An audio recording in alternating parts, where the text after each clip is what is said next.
A minha trajetória musical, ela começou dentro da igreja, né? Querendo ser músico, querendo tocar, gostando do instrumento. E sempre a primeira paixão foi o contrabaixo. E é muito interessante porque eu vi na minha igreja lá no Rio, um baixista tocando e eu não entendia, porque é difícil ouvir o contrabaixo e de primeira assim você conseguir compreender a sonoridade do instrumento. Mas eu via o gingado, eu via o rebolado, eu via como é que ele se expressava através do contrabaixo e eu perguntei, que instrumento é aquele? Né? Então a gente tem uma maneira descontraída de falar que o contrabaixo, as pessoas que não entendem falam que é uma guitarra, né? E daí foi galgando, né, etapas. Daqui a pouco a gente estava também instruindo outras pessoas com aquele pouco. Tu aprende um pouquinho, já quer ensinar, né? E depois eu fui aprender, né, a dar aula, né? Fui aprender, estudar para ser professor. Eu fui tocar numa big band, né, do maestro Elias Sampaio, hoje está em São Paulo aposentado. E no decorrer desses ensaios, a gente foi desenvolvendo melhor a leitura musical, o que nos levou a se aperfeiçoar, estudar mais e entender que aquilo poderia ser uma maneira de renda. E ali fizemos parte de uma grande orquestra em 2002, que nós fomos para Londrina, né, no Paraná, tocar um grande festival. Ali a gente teve ali um grande envolvimento com a música, daquelas pessoas ali vivendo daquilo ali, tocando e respirando música. Talvez tenha sido ali o start que eu falei que eu queria aquilo ali. E de lá eu já voltei com uma cabeça diferente, que eu precisava me qualificar, o que eu precisava fazer, se era bacharelado, se era licenciatura. E ao voltar para a escola de música, nós fomos convidados para poder, eu fui convidado, né, para poder lecionar contrabaixo. Então no ano de 2004, eu comecei a lecionar no Valquíria Lima. Mesmo sem ter a formação, né, mas estávamos ali como instrutor. Então, através desse start do Festival de Londrina, eu fui fazer outros cursos pelo Brasil. Conheci um professor que até hoje me marca, o professor Osvaldo Amorim. Ele é do Rio também, né? Mas ele mora em Brasília há muito tempo. Então foi um contrabaixista que me marcou a minha formação, porque ele mostrou que era possível viver de contrabaixo, viver como professor de contrabaixo, como músico atuante, né, com o contrabaixo elétrico. Como qualquer ramo de atividade de atuação profissional, a gente acabou desenvolvendo não só a afinidade musical. O Gustavo é um amigo, né, um parceiro muito próximo de a gente frequentar a casa. Já pude conhecer o ambiente da casa dele, onde o sonho dele é reunir os amigos e músicos para tocar, então já tem alguns instrumentos ali. Agora, mais importante do que tudo isso, foi a influência que eu só vim perceber depois de algum tempo da minha forma de tocar samba e tocar bossa nova, principalmente quando estou piano solo. A mão esquerda, então, precisa construir a condução do contrabaixo, e eu percebi com o tempo o quanto a linguagem do carioquês, que acompanha muito o Gustavo, Ele já é nortista, né? Mas carrega muito a pulsação do samba, o swing carioca está no sangue dele. Ele me foi uma influência muito grande na minha mão esquerda, a forma de tocar o samba, de tocar a bossa. Crescemos juntos e acabei ficando no subconsciente ali musical, essa linha de baixo. E eu acho que aí ele alcança, então, um sucesso muito interessante, a meu ver, em minha leitura. Quando você consegue imprimir a sua personalidade, a sua maneira, você não é mais uma cópia, você não é um eco dos outros, você não é o que os outros fazem, você tem a sua identidade, a sua personalidade. O Gustavo sempre teve isso muito cedo, mas aí ele foi amadurecendo isso com os anos e isso é notório. Ele tem esse sucesso de ter o jeito, a forma, a personalidade dele ali muito colada, muito vinculada à forma de tocar e de expressar a sua arte, a sua música. Isso é muito lindo. Isso é um sucesso. Eu compreendo isso como um sucesso pessoal. A partir do momento que você consegue realmente unificar sua arte, a sua música, a sua maneira de pensar e trazer para as mãos, para a ponta dos dedos e expressar, então aí a gente conseguiu chegar ao suprassumo, né, dessa simbiose entre a alma e a arte musical. E ele é uma grande referência, uma experiência nisso também que ajudou a construir a minha personalidade técnica musical. Eu já era funcionário desde 2004 do Valquíria Lima. Em 2007 eu fiz o concurso, né? Aí passei, era contrato, aí passei a ser concursado. No ano seguinte eu entrei para a guarda. Eu conheci o Gustavo lá na Escola de Música Valquíria Lima. A gente trabalhava como professores, né? Logo no início, logo quando eu cheguei aqui em Macapá. E a gente foi criando uma amizade muito legal. Tocamos vários recitais juntos na escola. Eu lembro uma vez que ele me convidou para ir na igreja que ele tocava, né? Ministrava louvor, e eu fui nessa igreja. Amei lá ver a participação dele na igreja, ele super aplicado, sempre um cara muito dedicado.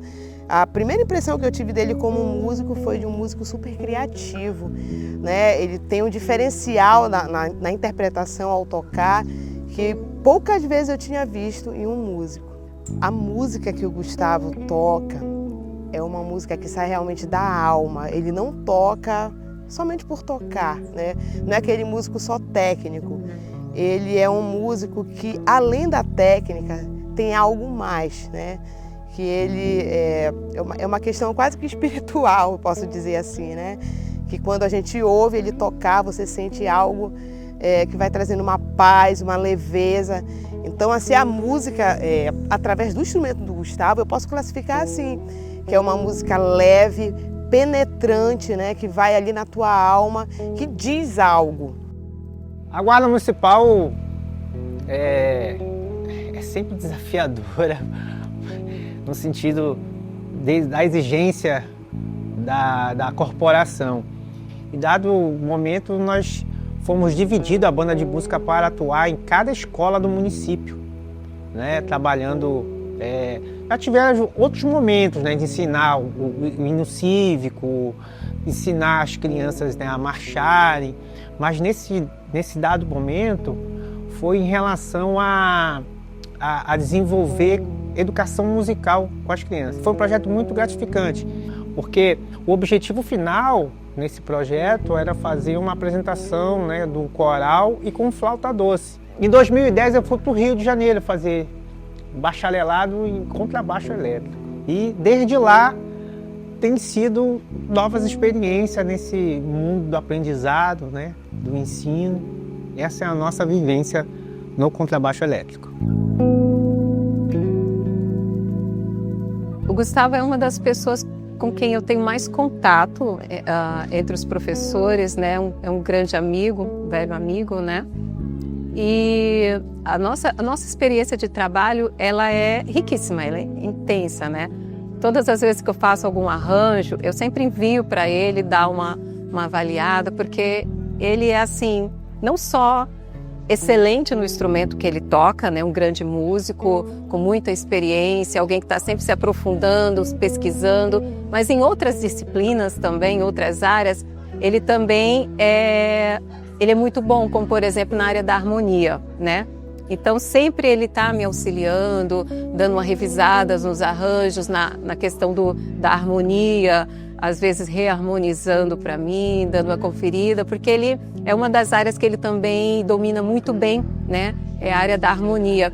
Então ele sempre colabora com a gente bastante, não somente tocando, né? Mas também meu parceiro de arranjos. Eu também prestei serviço ao Tribunal de Justiça por muitos anos, de 2008 até o ano passado, e sempre o Gustavo fez parte da orquestra que a gente formou lá, acompanhando nesse evento do Tribunal de Justiça, que é um evento que já faz parte do calendário cultural do estado do Amapá, todos os anos é apresentado, e ele sempre fez parte da banda, da orquestra, com muita competência, muita responsabilidade.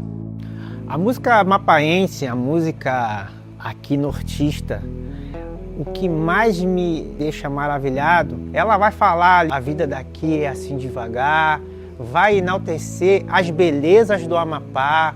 Eu sou apaixonado, ela me influencia igual a bossa nova, porque é uma inspiração através da natureza. E os compositores daqui enaltecem, né? Eles conseguem traduzir isso em música e é o que me deixa mais maravilhado da música amapaense.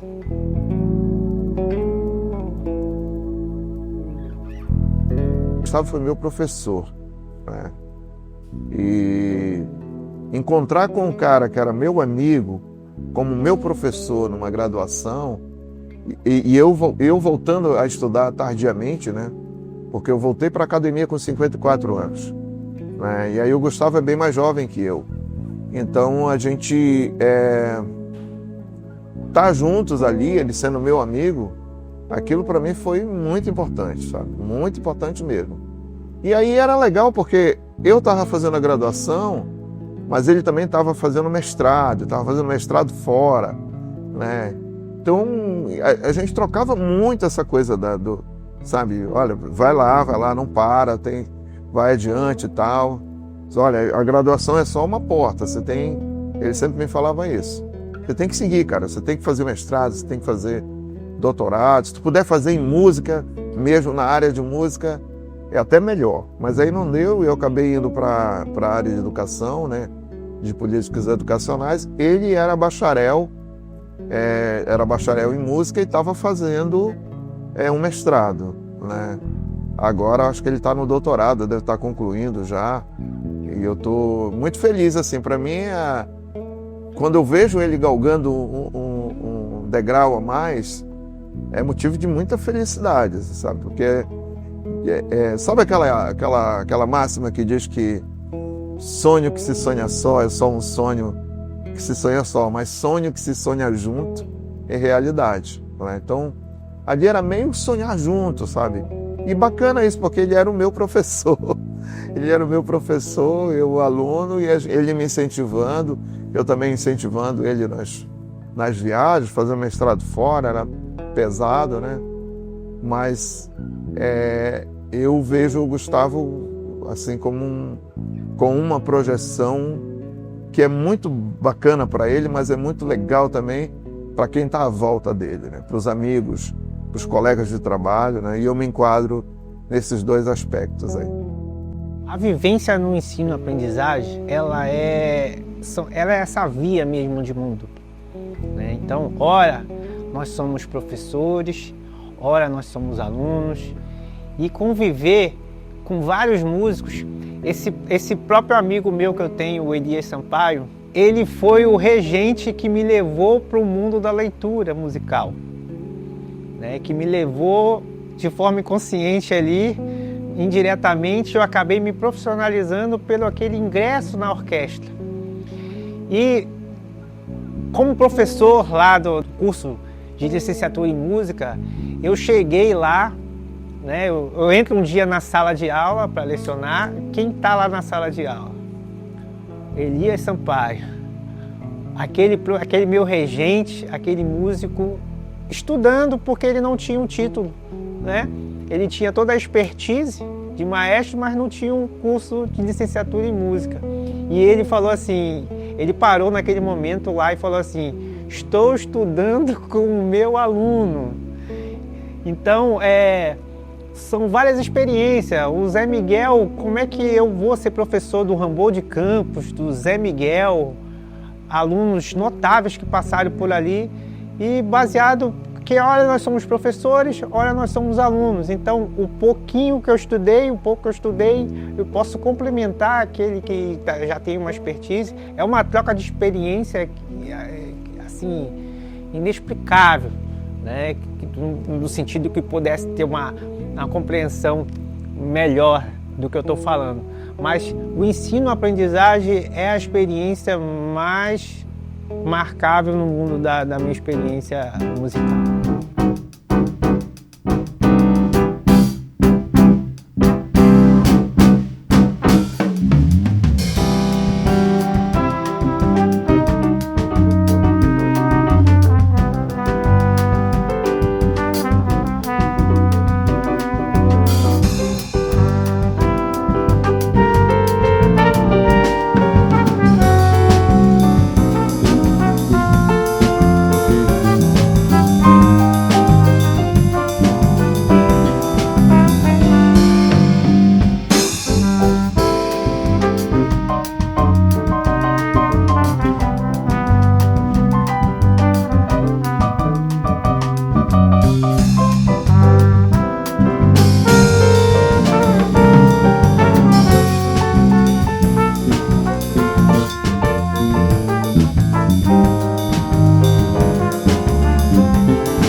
Música